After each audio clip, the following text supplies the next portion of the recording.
nunca sentiu dor de cabeça que atira a primeira pedra, né?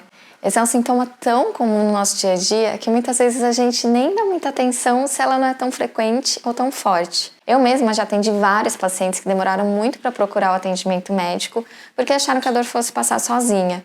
Ou pior, que tentaram tratar por conta com os frequentes analgésicos e isso acabou piorando o quadro e dificultando o tratamento da dor. Mas, afinal, você sabe quando é o momento de procurar um médico e que tipo de médico procurar? Meu nome é Rosiane, esse é o Canal da Dor e hoje eu vou falar sobre a dor de cabeça, a cefaleia, né, como a gente chama na linguagem médica mais técnica, para esclarecer algumas dúvidas e orientar vocês sobre quando e que tipo de atendimento procurar nesse tipo de dor.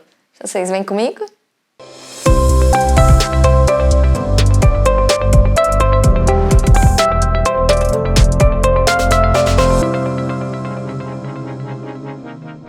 Bom, é importante começar explicando que existem vários tipos de dor de cabeça, seja em relação à localização da dor ou da sua causa. E antes de pensar em qualquer tratamento, é muito importante entender e classificar de qual tipo se trata a sua dor, porque para cada tipo de cefaleia existe um tratamento diferente. Os tipos mais comuns e que eu vou explicar um pouco melhor para vocês hoje são a dor de cabeça tensional e a enxaqueca. A dor de cabeça tensional é disparada a mais frequente de todas. Essa é aquela dor que geralmente se localiza na região da testa, dos dois lados, gerando uma sensação de pressão, de aperto mesmo. A intensidade varia de fraca a moderada, não costuma piorar com atividades físicas e não costuma ter outros sintomas associados à dor. Ela pode aparecer só de vez em quando, num dia mais estressante, em que você ficou mais preocupado, por exemplo. E nesse caso, se ela for esporádica, na maioria das vezes nem precisa de tratamento. O uso de algum analgésico, anti-inflamatório, pontualmente já costuma ser o suficiente. Agora, ela também pode ser recorrente, e aí sim atrapalhar a sua qualidade de vida. A gente considera que uma cefaleia tensional é crônica quando ela está presente em mais de 15 dias no mês por pelo menos 3 meses. Mas mesmo numa frequência menor que essa, se a dor estiver frequente, te incomodando, você deve procurar um médico. Nesses casos, o tratamento deve ser diferente de simplesmente usar analgésicos para a dor. Deve ser instituído um tratamento que a gente chama de profilático, ou seja, o ideal é usar uma medicação específica diariamente para que você não tenha dor, porque ficar usando analgésico por muitos dias pode trazer graves consequências para a sua saúde, além de até mesmo piorar a dor e dificultar o tratamento, sabia? Além dessas medicações profiláticas, a gente também deve investigar e tratar os possíveis fatores associados, principalmente causas emocionais ou contraturas musculares que podem estar perpetuando a sua dor. E falando em contraturas musculares, você sabia que uma causa muito comum de dor de cabeça são justamente os músculos? Dentro dessa classificação das cefaleias tensionais, a gente tem as cefaleias de origem miofacial. Nós, inclusive, temos um vídeo aqui no canal que fala somente das dores miofaciais, caso você queira saber mais a respeito.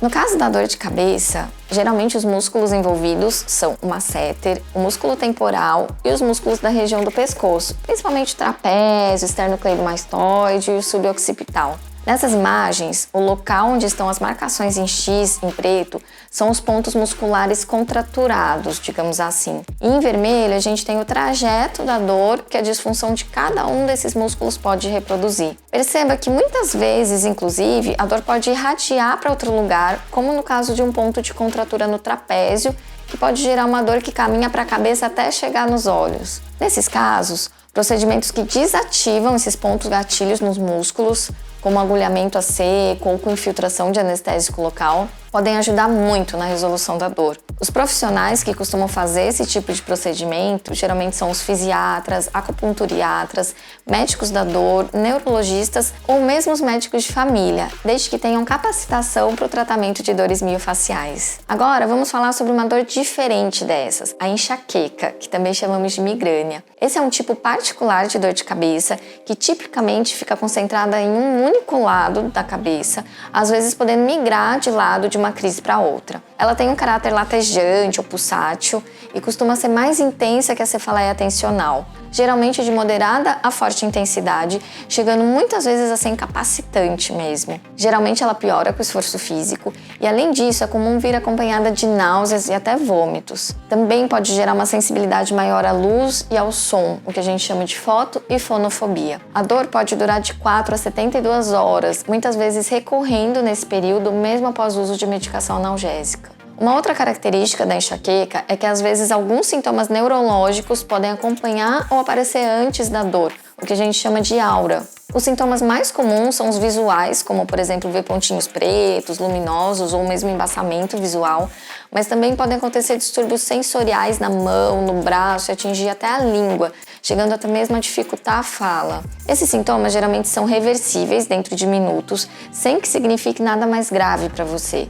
Mas se você apresentar isso, sempre é importante contar para o seu médico, porque esses sintomas neurológicos podem indicar uma conduta diferente até mesmo em outras áreas do seu acompanhamento de saúde. A enxaqueca com aura, por exemplo, é uma das contraindicações até para o uso de alguns métodos contraceptivos hormonais, sabia? Como a maioria das pílulas e a injeção mensal. Bom, e assim como a cefaleia tensional, a enxaqueca também pode ser uma condição pontual em um único episódio, mas frequentemente ela é algo que se repete outras vezes. E nesse caso, a indicação para a gente instituir um tratamento profilático é a ocorrência de 3 ou mais crises por mês, ou em casos que ela gera uma incapacidade muito grande, mesmo que seja numa frequência menor. Então também existem medicações específicas para o momento da crise, para cessar a dor, e tem essas medicações de uso contínuo, se for o caso, para prevenir que as crises aconteçam. E, claro, além das medicações, a acupuntura é um método comprovadamente efetivo tanto para cefaleias tensionais quanto para as enxaquecas, seja no momento da crise ou seja para profilaxia delas. O próximo vídeo do canal vai também trazer outras medidas não medicamentosas que você pode e deve adotar para melhorar a dor de cabeça, seja ela de qual tipo for. Então fica ligado para não perder, tá? Mas antes de ir para o próximo vídeo, eu acho importante trazer aqui para vocês alguns sinais de alarme, ou seja, sintomas que vocês devem se atentar e que indicam que você deve procurar o pronto atendimento, porque algumas vezes, na verdade, a dor de cabeça pode ser secundária a outras condições mais graves, né? Como, por exemplo, uma infecção que deve ser tratada, uma crise hipertensiva.